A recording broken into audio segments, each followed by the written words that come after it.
Hello and welcome back to ASC Weekly number 9 Diamond Tournament. This is another round of 8 series, game 1 in the series between SavioRCraft, our green Terran spawning in the 6 o'clock position, and Impulsa, our pink Zerg, spawning at the 12 o'clock position. Did I say 12 o'clock for the bottom guy again?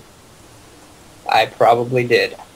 Impulsa at 6 o'clock here on ASCW Metalopolis. Once again, our favorite map in the world, modified by our very own lovely Seltsum, who is one of our coaches on our coaching page, along with my co-caster tonight, Rakura. So go check that out if you have not, and we will see what these players have in store after these very, very standard openings. Yeah, actually we're going to see, let's see here. I'm also going to go ahead and send out a scout, so going to go with the 9 Overlord, going to get that rolling. We should probably see him go for a 14 hatch. I would expect him to, especially with these spawn locations. But, you know, you never know. Every once in a while we'll still see, even with a far distant spawn location like this, a one base Zerg to start off with. You know, that obviously leads to quick speedlings and all that good stuff. But having said that, of course, Savio is going to be walling off here, so pretty typical. Ironically enough, though, he put his supply depot off on a bad spot, so the only thing I can think of is he's either going to put a factory or a bunker here and then salvage it later, or, you know, tech switch it out. But SCV coming off the line, going to be taking the drone out, getting it off of there, so the barracks will be finishing in no time, waiting for the extractor trick to go down if it does. But no refinery going down for Savio, and no second barracks going down either, which is unusual. So I don't know what exactly he's planning, but he's definitely going for more of a bio-ball start. There's the refinery going down a little bit late. And hopefully we see an orbital command, maybe an SCV or two, potentially, but very interesting build. And of course 14 hatch going down for Impulsa right now as well.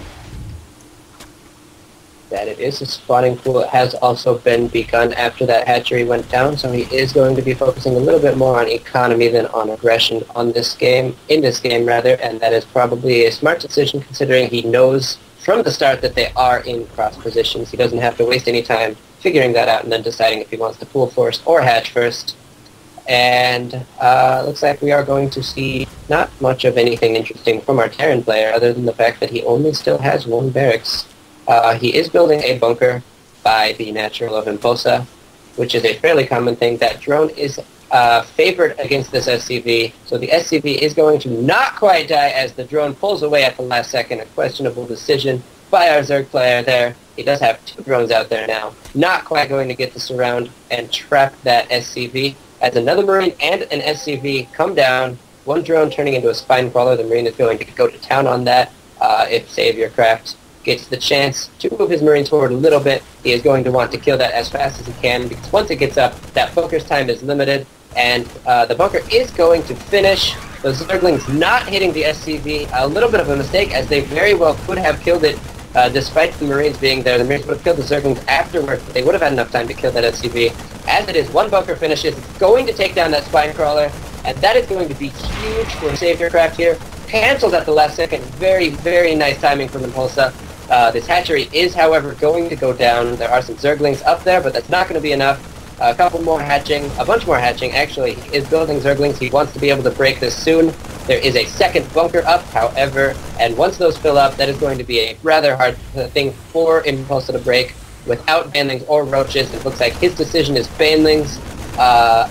That usually is the less successful of the two. Sometimes it does work, but it often leaves you in a very unfavorable position. He does not have enough Zerglings to be poking out like this, and every Zergling he loses is a Baneling and a Zergling, or one of them, that he does not have later when he needs it most badly. He is morphing 2 Banelings, and I think that will be enough to kill a bunker, assuming both of them land, but there are 2 bunkers of Marines out there, and that is indicative that those Banelings probably will not land.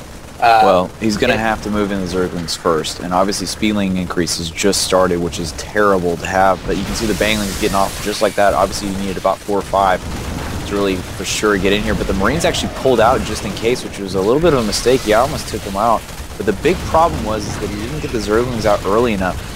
This could have been completely stopped and or avoided.